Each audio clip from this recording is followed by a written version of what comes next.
Sugatan ng isang taxi driver matapos saksakin ng nasagi niyang lalaki sa Quezon City. Arestado ang suspect na aminado sa pananaksak. Balitang hatid ni James Agustin. Inaresto ng mga pulis ang 45 anyos na lalaki matapos saksakin ng isang taxi driver sa barangay ng Kaisang Nayo, Novaliches, Quezon City. Base sa investigasyon ng Novaliches Police, naglalakad ng suspect hawak ang ipapagawa niyang bisikleta nang masagi siya ng taxi. Bahagya raw nakainom ang suspect. Ang ginawa ng taxi driver natin, tumigil para i-check kung nasaktan po ba itong naglalakad na ito. Nung malapitan na po itong ating taxi driver, bigla po niyang sinaksak ng 2 beses. Nakakuha sa suspect ang ginamit na screwdriver. Sugatan ng 27 anyos sa taxi driver. Yung biktima naman po natin okay na, nakalabas na po ng ospital. May 2 tama po siya sa bandang kilikili. Ang suspect na magang isang daliri sa kanang kamay at nagagalo sa kanyang tuhod. Aminado siya sa nagawang krimen. Sabi ko sa kanya, dapat tinulungan mo naman ako. Hindi po sa bumaba ang sasakyan at bagkos dapat tulungan niya ako para iakayin pagilid. Kinabig po niya yung manubilat niya pakakaliwa. So, ibig sabihin, tatakasan niya ako. So, nag-init yung ulo ko, nadala-dala ko yung flies sa screwdriver na ano ko siya, na saksa ko po siya. Sinampa ng suspect na reklamong frustrated homicide. James Agustin, nagbabalita para sa GMA News. Dahil nga sa masamang panahon, kanselado rin po ang ilang biyahe sa ilang pantalan sa bansa. Ayon sa Philippine Ports Authority, as of 8 a.m., kanselado ang biyaheng Semirara, Caluya, Libertad sa San Jose Port sa Occidental, Mindoro. Epektibo naman ang no-sail policy sa Port of Lubang. Suspendido rin po ang ilang biyaheng Puerto Galera, Batangas. Gayon din ang biyahe mula sa Bohol na Getafe, Cordova, Cebu. At sa Hagna, Balbagon, Camiguin.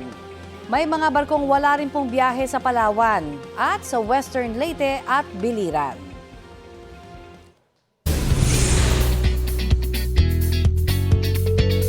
Thursday latest, comeback is real sa GMA Afternoon Prime series na Born to Shine sa pagbabalik ng P-pop group na BGYO.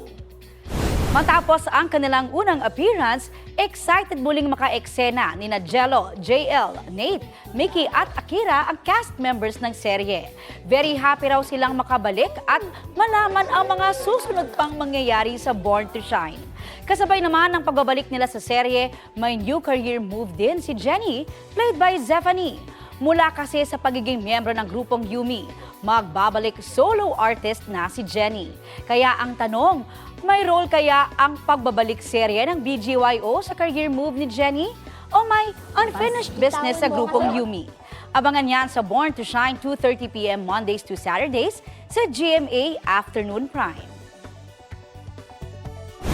Naniwala po ako na marami pang pwedeng bumalik and yun nga, isa na sila sa mga bumalik ang BGYO at marami pang exciting na scenes ang dapat abangan.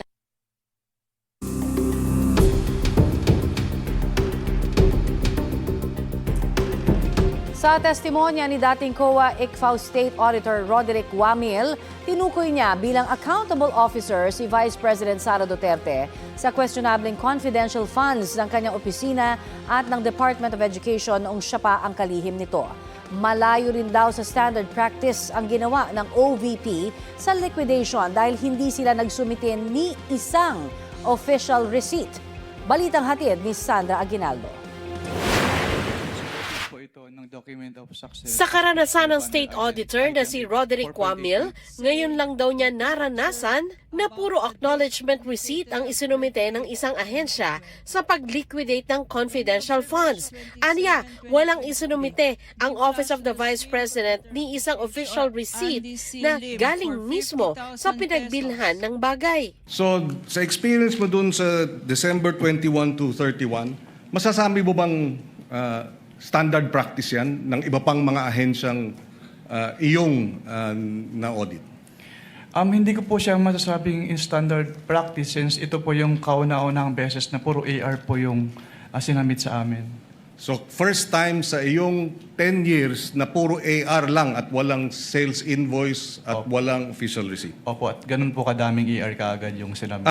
Ang OVP lang din ang naranasan ni Wamil na tumangging tanggapin ang unang audit observation memo na naglalaman ng mga paglabag sa liquidation rules. Alam nyo ba kung ba't hindi tinanggap? Dahil walang authorization, tama ba yon? Yes po, wala daw pong mag-i-receive. Your Ganyan ba Honor. dapat?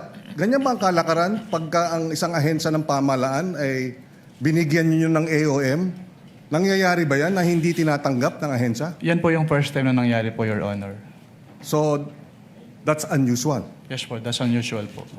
Lumabas din sa pagdinig na may notice of disallowance ang OVP. Ibig sabihin, pinababalik na ng COA sa OVP ang mahigit 73 million pesos na pera ng gobyerno dahil sa kabiguan umano na makapagpakita ng katibayan sa pinagkagastusan ng confidential fund nito. Ang kasunod na noon, ayon kay Wamil, pwede nang magsampa ng kaso sa ombudsman.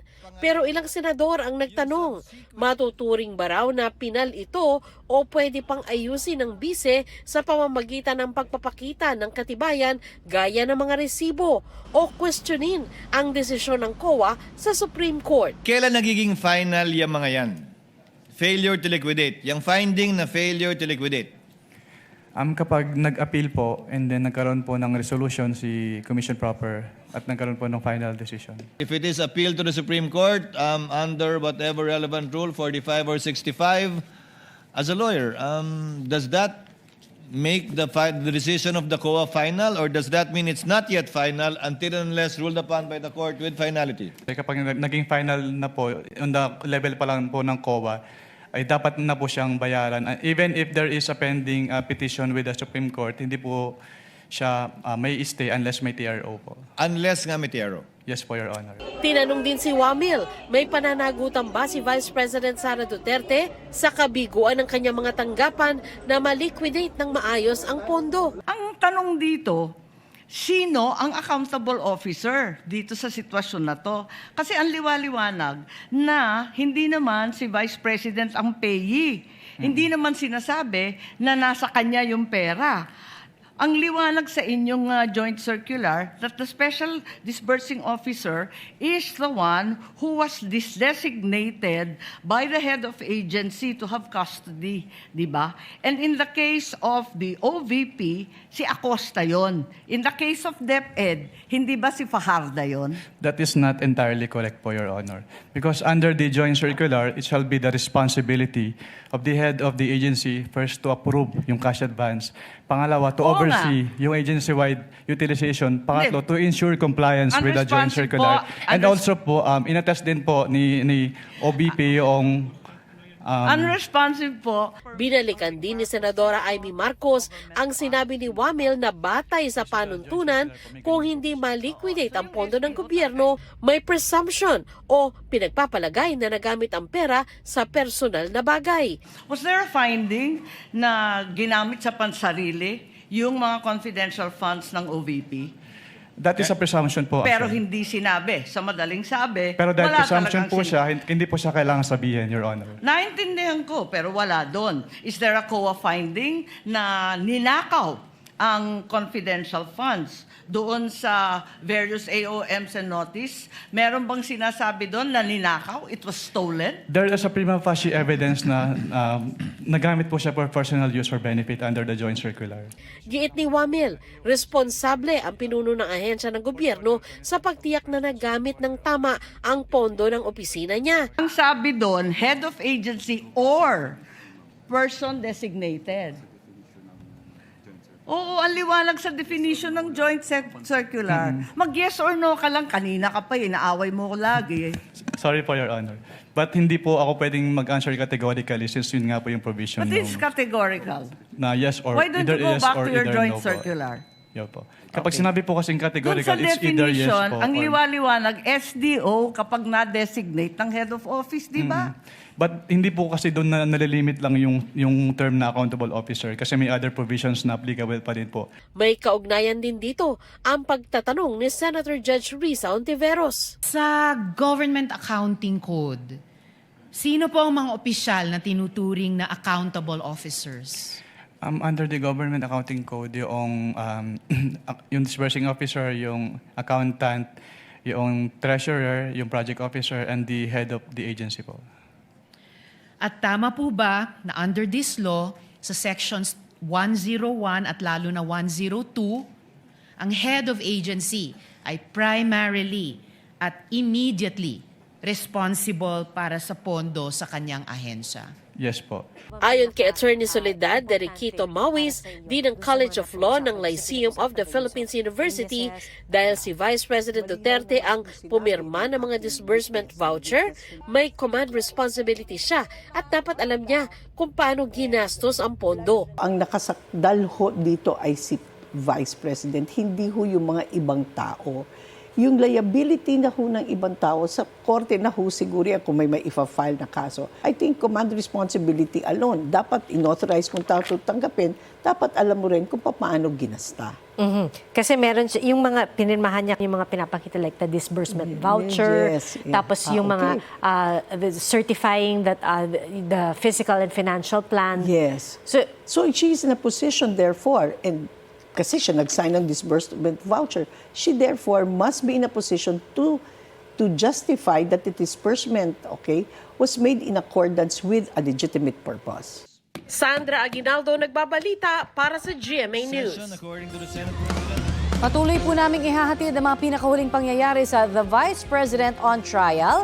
Umaga po yan tuwing Lunes hanggang Miyerkules sa live stream. May bagong time slot din sa GTV simula 9:45 ng umaga.